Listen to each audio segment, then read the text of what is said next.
Today, we're going to learn how animation works in Lens Studio. Let's get started.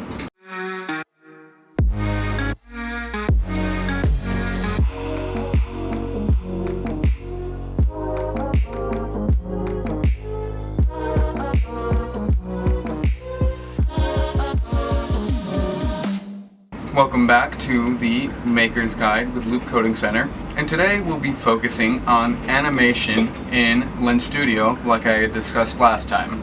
Now, today we're going to do this through another one of the templates, and today we're actually going to use a template that isn't specifically focused on 2D animation, but rather one that involves it, which will conveniently have some assets that we can look at in order to understand how the 2D animation works.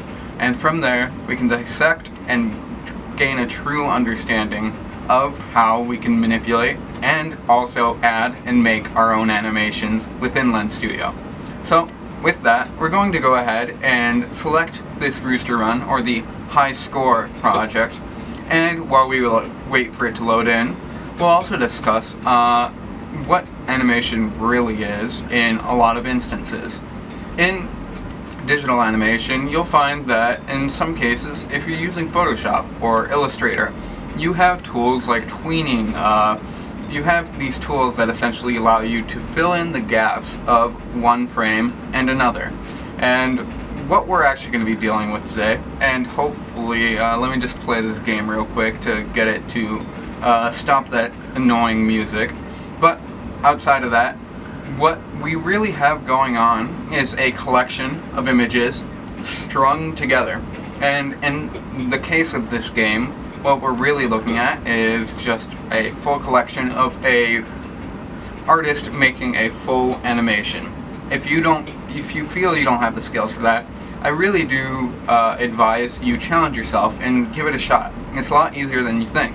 It's really something you could learn by just taking a pad of sticky note paper, drawing a separate image on each individual one, and then sliding your fingers through like you may have seen on the internet, or really just a simple way to create the illusion of animation in the physical world. But aside from the fact, we now have our setup, so let's go ahead and discuss what we'll actually be dealing with today. So for our setup today, once we've loaded in the template, the high score template to be exact, we'll go ahead and specifically focus on this little section right here. We actually see our chicken, which is obscured by a block, and that block is the reason you're seeing certain things overlaid on top. However, that's not going to be our focus. What we specifically want to be looking at is over in the resources panel. Within the resources, what we'll do is go over into our game template resources, then our character animations. Here, we'll find all of the animations that are built in order to provide us this animated chicken running along the sidewalk. From here, we'll have what we'll specifically be dissecting today. Now, here is our real bread and butter. So, to get right into it, we'll go ahead and select our rooster walk. And here we'll actually see the animation we initially saw when we started the game in our preview on the right. So from here we can go ahead and look at the properties we can manipulate through the inspector. So here we have the frame count of our animation, the frame size, the amount of RAM it uses when it runs, the total file size, as well as the property to play it in reverse. So if we want them walking backwards and to make it look really awkward, this is the instance we get. Now we also have a property called ping pong, and if we play this, it just plays it forward, then backwards, instead of playing forward and starting again from the beginning. Now we have the always play property that allows for us to also just continually, like I just previously explained, continue playing and repeating the same frame set over and over again until an event or an action tells it to do otherwise. Alongside that, we have the duration, where we can essentially tell the program how fast it should go through all the frames that are available.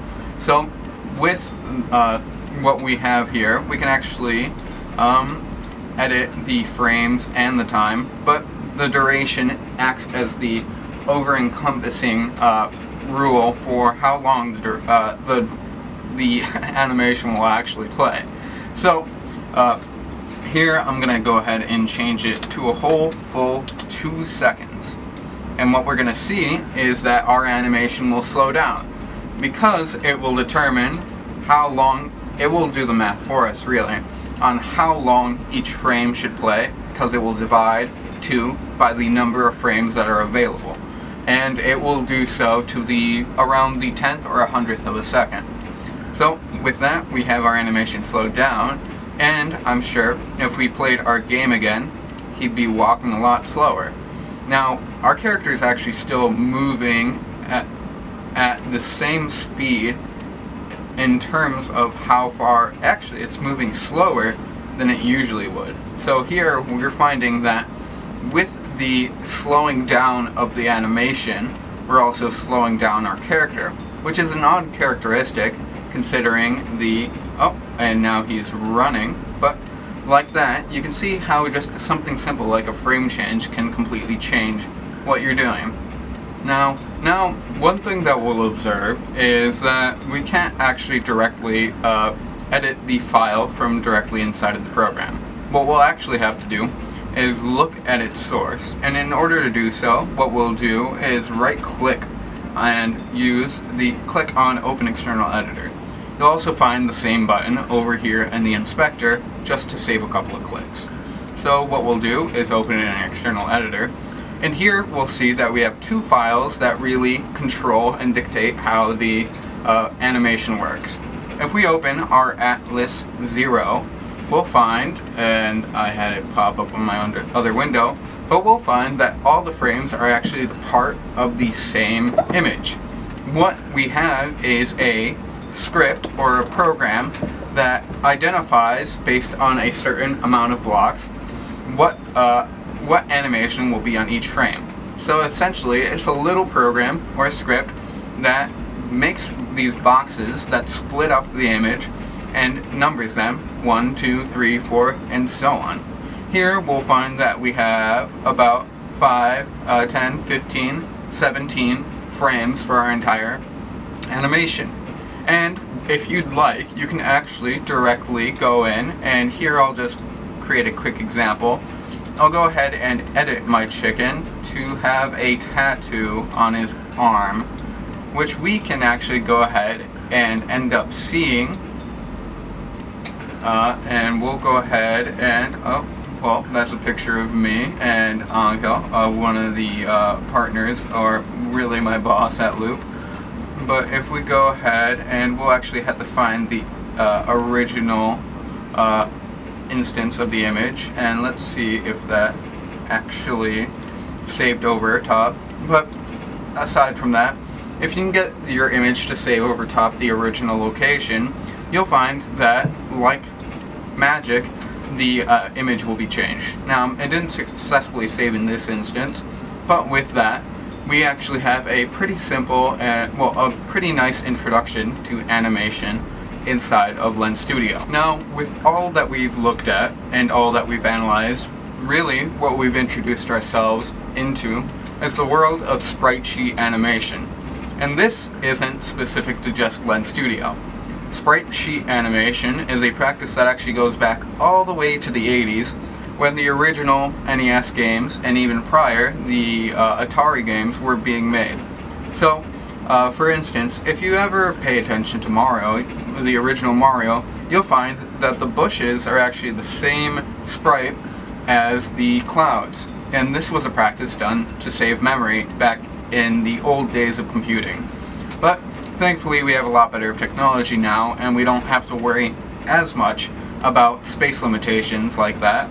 However, it's a really good practice considering the fact that it's lasted so many years and is still used to this day. So with that, I advise you to go and research sprite sheets on your own. However, it will be a topic we touch on again when we touch on game development in the Maker series, and how you can apply your programming or just computer skills to something like that. So, though I advise to go and find some other content, I'd Also advise that in the future we will be doing another episode specifically on Sprite sheets and their inner workings. But until then, we've touched on all of our material for then, so hopefully we'll see you next week.